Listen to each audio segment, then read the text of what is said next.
Hey, Sports Capital Symposium, Dan Kaufman here once again. Welcome to this breakout session powered by Spotlight Sports Group, monetizing fandom, paving the way for your audience's sports betting journey. It's my pleasure to welcome to the stage our three panelists: Javier Gutierrez, President and CEO of the Arizona Coyotes; Sean Thornton, former NHL player and Chief Commercial Officer at the Florida Panthers; and Justin Geiger, VP of Sales at Spotlight Sports Group. Gentlemen, thanks for being here. Thanks for having us, Dan. Thank you. My pleasure. So we'll get straight to the questions shortly, but I want to remind the audience that I, as a moderator, love your questions. So don't hesitate to send your questions to the panel through the questions tab on the right-hand side in your platform. You can upvote questions you see come in if you want them to be asked to our panelists, and send them in throughout the conversation. Don't wait till the end. We'll do our best to get to them. All right, gentlemen, we've got two representatives here from two very interesting states in Arizona and Florida. Two states that have developing landscapes as it relates to sports betting, and I think we should start there. So I want to kick it off, I think, with Javier, and just tell us right now, what is the lay of the land as it relates to sports betting in Arizona? Great. Well, thanks, Dan, for having us here. Great. Excited to talk about this. And I really like the title around fandom and monetizing fandom and really the concept of sports betting as you cater to not only fans, but fans in waiting, as we talk a lot about.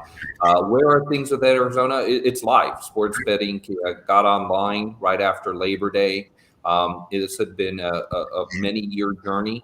We got involved, obviously, when Alex Morello bought the Arizona Coyotes in July of 2019. Reminder that we are in the casino business. We own the Sahara in Las Vegas and the Grand Sierra Resort in Reno, and had been partners with William Hill on our sports books there. And so we were involved immediately in terms of the legislation that was passed here. It was passed earlier this year, and then went live. There were 20 licenses issued, 10 to the Native American tribes, and then 10 that were to go to the sports teams actually here. So you have the Cardinals, the Diamondbacks, the Suns, ourselves, and then the Mercury, the Raceway, Phoenix Raceway, the PGA Tour, so the Waste Management Open folks, and also I believe the Arizona Rattlers, the Arena League team, and that leaves a couple of extras that you have to. You have the governor's office that would be then pointing those out. It's been a massive success. You saw a number of exciting partnerships, but with all the teams. So the FanDuels, the DraftKings, the Caesars, the WinBets, the BetMGMs, the Caesars. So all the players have been here. And as far as the experience, I think it's been amazing. I think that what you have had is a exciting start of this. It certainly has been fantastic for fans and for the casual fans. As you can imagine, it has been an incredibly crowded ad market here to the benefit of all of us that are in this space. There's been an incredible amount of investment made in order to really create that community that everybody's hoping to create. And so I just think it's a perfect example of what can happen when you have some innovation focused around a really fan-centric approach.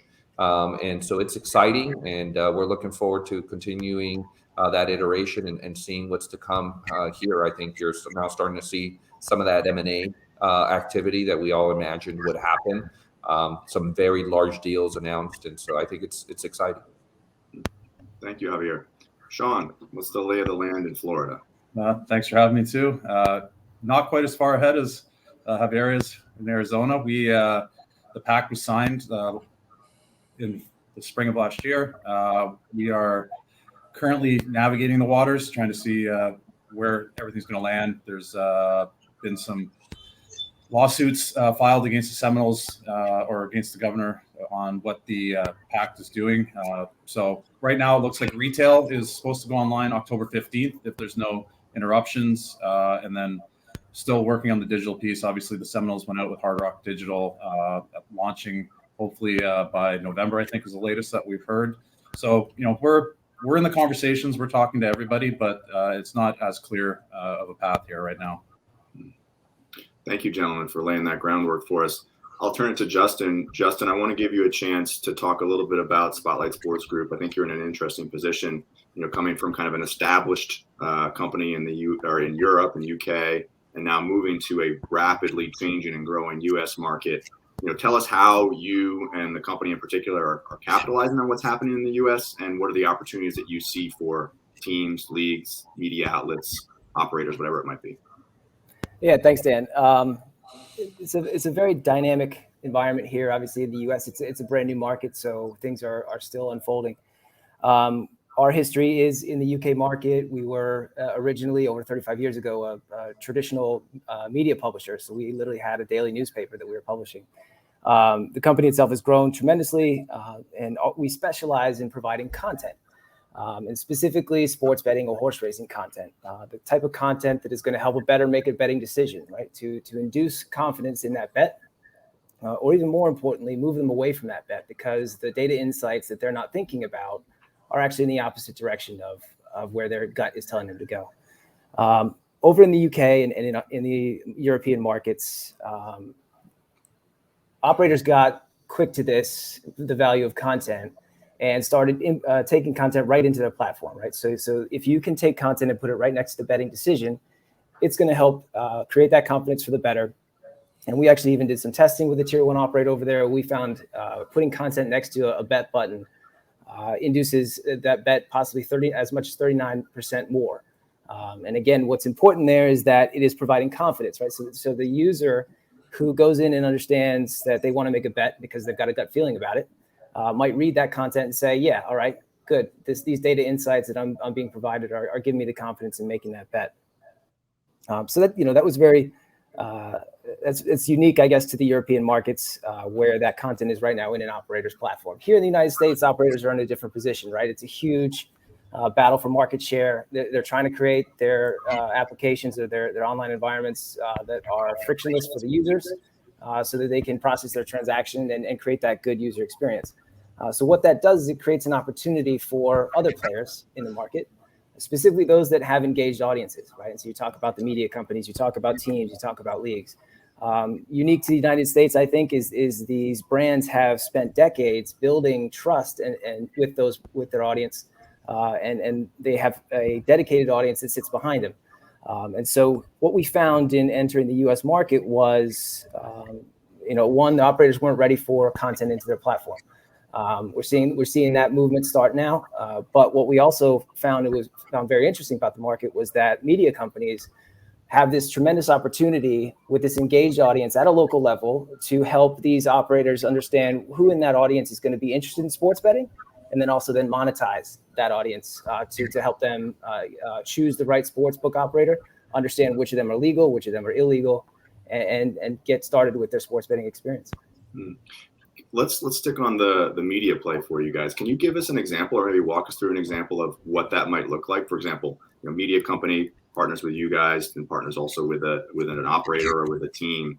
What does that look like? What's the product that's delivered? Yeah, sure. So the idea here is top of the funnel, right? So it's about transitioning a sports fan into a sports bettor. And so a media company is in a unique position because they have that dedicated audience that I just touched on, and an operator wants to gain access to that audience.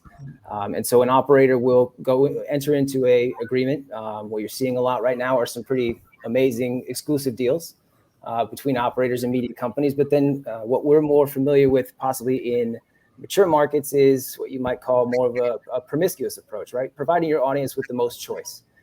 Entering into multiple deals with multiple operators in order to engage your audience to those, or to introduce your audience to those sports books. So it's a pure CPA play.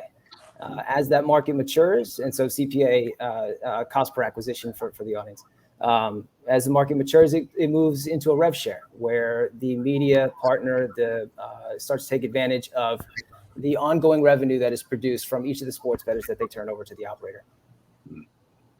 Very interesting. I want to jump back to Javier and Sean quickly, and let's really zero in on Javier. You mentioned the title of this panel, which is a great one, but also there's a subtitle there that's paving the way for the audience's sports betting journey. Maybe we'll start with Sean. Sean, talk about how you're paving that way. You're not quite there yet, but you expect to be. Tell us some of the steps you've taken to pave the way for the audience's sports betting journey. So externally, talking to every single person out there, trying to see what it might look like within our arena, within our in-game activation, how we can intertwine all of this into really making the fan experience better. We introduced Panthers Predict, predictive game in our app last year to try and test the market and see what the engagement was like, get people used to placing real-time, not bets, but real-time predictions on what might happen during the game, and kind of, just starting, like you said, the top of the funnel, getting people used to being able to play on their phones while interacting with the game and, being able to really engage with it. Javier, same question for you. How have you started paving the way for the fan sports betting journey? Sure. I think it's really three things that we thought about from the beginning. There was one, the physical space, right? So really prepping the arena, the entrance, the engagement physically, and looking at spaces that would be great to really utilize for that environment and how that integrates with the game experience, how that integrates also with our focus on not just the hardcore hockey fan, but maybe the extended family member, the friend, the neighbor. So physically, I think the second is similar to what both Justin and Sean mentioned, which is digitally, right? So what are we doing to really drive towards a central funnel through our app? And that really entails not just the functionality, but also sort of the value proposition as to why people want to be on your app. So thinking about your media, your content, the engagement, your social media strategy, all that lining towards your one digital platform. And then as Sean mentioned as well, then it turns into also your commercialization strategy, your monetization strategy, whether it's yourself with partners, with your corporate partners and getting them primed for this entire activity. So it's really that sort of three-pronged approach that we started thinking about from very early on, and really gaining insights from our casino business as to how to do those things, because you're really doing that as well in that sphere. I'm curious, and Javier, maybe I'll stick with you. How has the pandemic altered maybe the fans' journey, or how you want to pave the fans' journey? And particularly, let's think about this as it relates to alternate methods of engagement, right, including sports betting. Has the pandemic accelerated that, or are we now seeing where fans are preferring maybe to have more the traditional sports experience, and they want a very pure in-venue experience, and they don't want any of the other methods of fan engagement that may be out there? Talk about that a little bit if you can. Sure. No, I think it's a great question. And actually, so, clearly the pandemic posed a lot of challenges, but it also presented opportunities. And I think the acceleration of digital and mobile first usage and engagement, I think really did happen during the pandemic. Everything from just having people be comfortable utilizing their phone as their primary engagement point of contact, right? For mobile ordering to ticketing, now it really accelerated the usage of mobile or digital platforms as your primary content and your primary sort of entertainment engagement vehicle. And so I think you saw that. You actually engaged in that a lot. And I think it probably accelerated by several years going to an app-based point of contact for teams. You do have sort of the unleash the chains and people wanting to be in crowds and be, I just spoke at a school assembly. It was the first school assembly they'd had in 2 years, right? So those kids were jumping off the walls, right? So it just gives you a sense that definitely people want that. But I think for this issue of sports gaming, and then hopefully, online gaming as the second iteration, I think the pandemic did accelerate an adoption of a digital and mobile first environment. Interesting. I'm going to jump to Justin and then to Sean. But Justin, any similar comments on that regard as to how the pandemic has affected the fans' approach to something like an alternate feed from sports betting or an alternate method of engaging with sports content? Yeah, I'd actually take it to one other way, which is it proved the resiliency of sports betting even when sports weren't around. You saw fans migrate to other uncommon sports. I mean, Korean baseball. You know, who would have thought that they would actually be betting on Korean baseball in their life? But that it saw a tremendous spike, and actually it still continues to this day. Our B2C brand actually still provides some coverage of Korean baseball predictions. So it is fascinating to see the diversity. You also saw horse racing get a lot more interest, and so. Just, you know, speaking as an American pastime, it'd be great to see that continue for horse racing. Interesting. Sean, your thoughts? No, I agree with Javier. We were two of the teams that were able to welcome fans back earlier than most in this pandemic, taking the same approach. Everything through our app, everything going cashless, mobile ticketing, and like you said, getting people more involved on their phone and more comfortable. And our app is the way that we want to contact all our fans and engage with all of them. And it seems that they're really adapting to that. Everyone's embracing it. I think it's only going to accelerate as we go forward, whether it's second screen sports betting programming on their phone during game action, whatever that might be. And we're not quite there yet here, but I think it's only going to accelerate as we go forward. Javier, I want to give you a chance, to the extent you're comfortable, to talk about the potential move or what's going on with the stadium with you all. So I don't have a specific question about that yet, but I want to open it up to you to kind of tell the audience where you are with that, and maybe tie in how sports betting plays into all that, if you can. Sure. Well, it is public that we presented a proposal to the city of Tempe for a new entertainment district anchored by a state-of-the-art sports and entertainment arena. And, we're hopeful that process will continue in a positive manner. We're excited about Tempe as a submarket. It's where a lot of corporate relocation is going. It's really the center of technology for the state of Arizona, and we argue that it is truly the next Silicon Valley-esque center of activity.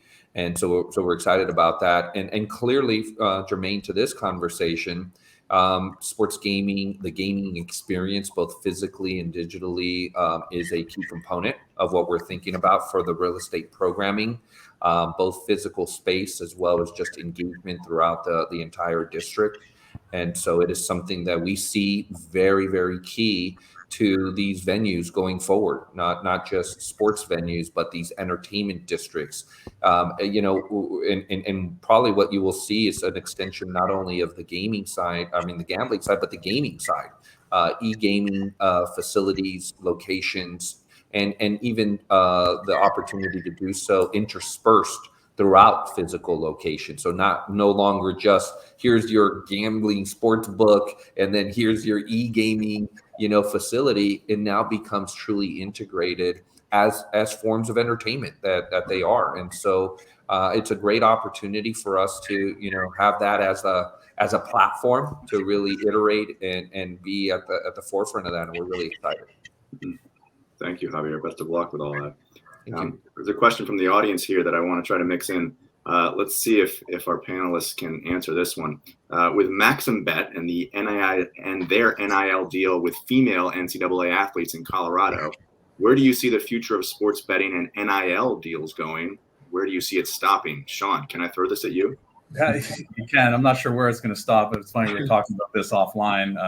We were one of the first sports teams, or maybe the first sports team, to do an NIL deal with athletes here locally in Florida. So where it stops, I'm not sure. I guess we'll have to wait and see where that is. But I do think it's great for any athlete to have an opportunity to, make their image and likeness and get paid on it. I think, they put the work in, and as a former athlete, I would have loved the opportunity to be able to represent myself with some other partners. Thank you, Sean.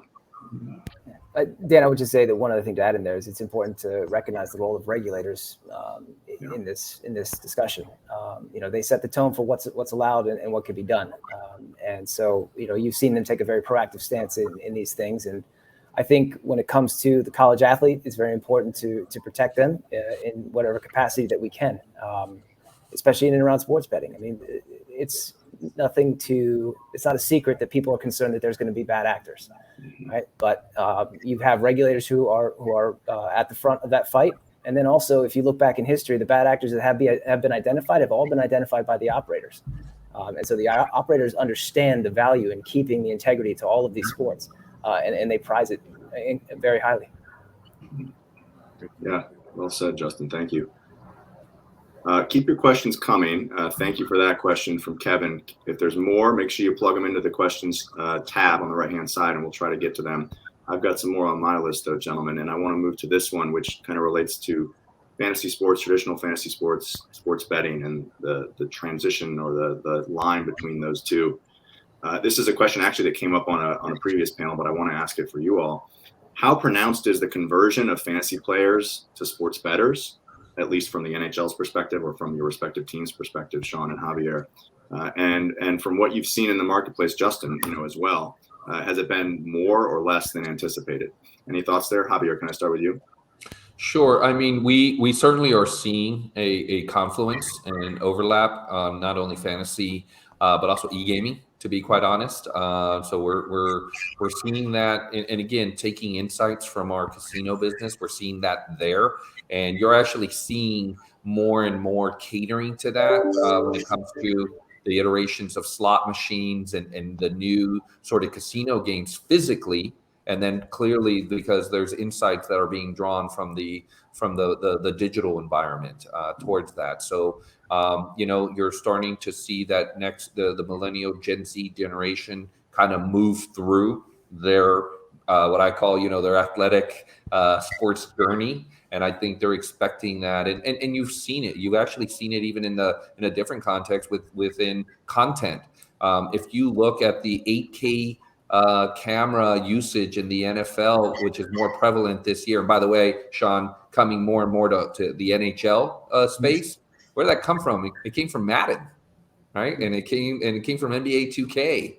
And so this sort of interwoven relationship that you have between the fantasy, the daily fantasy, the e-gaming, to what's going on in the professional sports, both content and entertainment options, is just going to continue.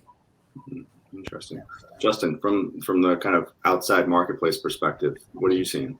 Yeah, I mean, I don't think it's a secret that fantasy players are going to be interested in sports betting. I think everyone's kind of going after that. You see the extreme interest in prop bets. I think that's a direct effect, obviously, of fantasy sports. From our company's perspective, one of the first moves we made when we entered the U.S. market was to acquire a fantasy sports company, the Alarm Sports Network. We're proud to say that we actually just had our first, for this year, one of our subscribers won the $1 million contest utilizing the Fantasy Alarm product. So pretty proud of that.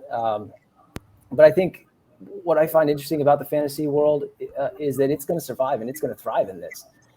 For some people, I guess what people are concerned about, is it a choice of sports betting versus fantasy? And it's not. I think the two will exist and will thrive going forward. I want to stick with you, Justin, and ask another question.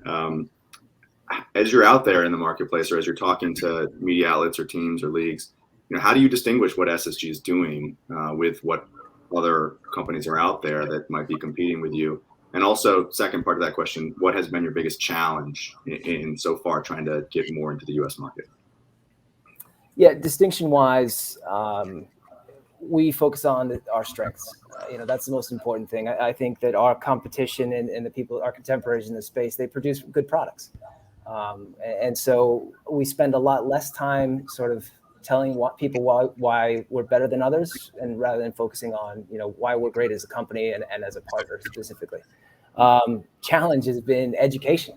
And it's education on, hey, media company, you have this huge opportunity in front of you.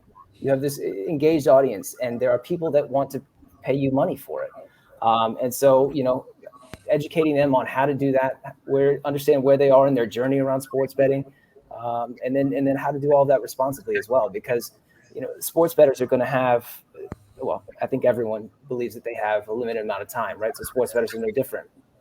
And the question becomes, as a traditional sports brand, a media brand, where you have an engaged fan base that are going to want to come to you for their fandom type of content, are you going to be able to also serve their now emerging need for sports betting content?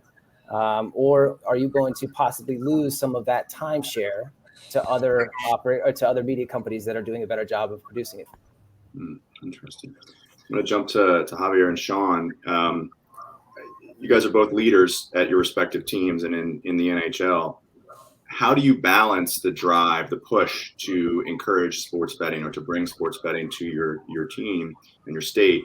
How do you balance that with maybe a more traditional approach that some fans might prefer, where they don't want to necessarily see the integration of sports betting? And think of it both from the fan perspective, but also from the established players within your jurisdiction that may not like to see a sports team getting involved in the gambling landscape. Javier, I'll start with you. Sure. I mean, I think, well, I'll take it in two steps, right? How do you manage the sort of traditional players in the game? And I think, part of it is you're talking about expanding the whole pie for everyone, right? And you're really talking about, embracing technology and these opportunities to bring more people into the fold.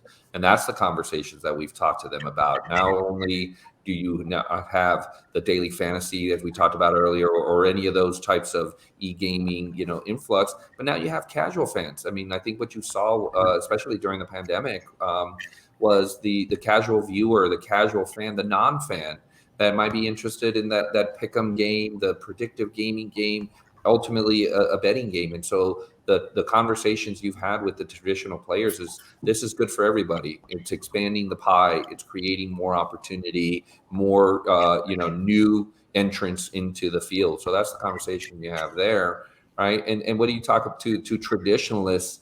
I think that you do have to balance between being respectful and mindful of what makes hockey great, what makes football great. 100%, but this is just an enhancement. This is the approach that we're taking, is that it makes it more engaging, it makes it more personalized, it makes the opportunity to really become more a part of your fan and your fan in waiting's journey into the sport, and really furthers that fandom that we've talked about as part of this panel. And so I think that's the approach that you take, is you're respectful, but you're seeing it as opportunity for engagement and enhancement in a way that really will benefit the sport in the long run. Thank you, Javier. Sean, same question for you. How do you, as you're pushing forward and advocating for legalized sports betting within your state and encouraging your team to be more involved in it, how do you balance the approach with traditional fans who might be averse to it? And also, how do you balance the approach with some of the established players in the gaming space already? Yeah, I'm going to echo what Javier said. We are in a non-traditional hockey market here in Florida. We see this as an opportunity to tap into the fandom of sports betting, fantasy sport, people that might not normally touch the Florida Panthers brand. We think this is an unbelievable opportunity to, expand the web and expand the net of people that we're engaging with. Listen, on the traditional side, I played the game. The last thing we want as an organization is for the game to become gimmicky in any way, shape, or form. But I fully believe that this is just a way to enhance everything that's going on within our arena, within your fan journey. It's just another way to have more excitement involved within the game that we already love. Thank you, guys. All right. Well, we did this on a panel that I was on earlier today. We're into the speed round now. So this has been great so far, but now we've got the fast answer questions, and you guys are going to be on the clock to answer as fast as possible. You can editorialize a little bit if they're yes or no questions, but of course you can say a little bit if you want after each one. But this should be fun. So here we go. I've got 3 questions, and the first question, yes or no, we will see some form of legalized sports betting in every U.S. jurisdiction within 5 years. Justin? No. Utah. Oh, Javier? Yes, Utah Jazz. All right, Sean? I sure hope so. All right, great answers, gentlemen. Thank you. Second one, yes or no, we'll see betting-themed jersey patches on college sports teams within 5 years. Sean? Yes. Javier? Yes. Justin? No. Interesting. All right. And the final one, Yes or no, the Panthers and the Coyotes will win an NHL championship, a Stanley Cup, within 5 years? Both of them. Javier. Yes, potentially in a new arena. None. Yotes versus Panthers 2024 Stanley Cup. All right. And Justin. I'll say yes, as long as we can slide a Capitals championship in there as well. All right. Fair Go enough. Caps. Well said. Well said, given the audience here, Justin. Way to play the game. Well, thank you guys very, very much. This has been great. I really appreciate it. To the audience, our panelists are going to do their best to make their way to the speed networking within the Hopin platform. So meet them there and chat with them and get to know them. Thank you all very much. A round of applause. Thank you very much and have a great day. Thank you. Thank you. Thanks, everyone. Thanks.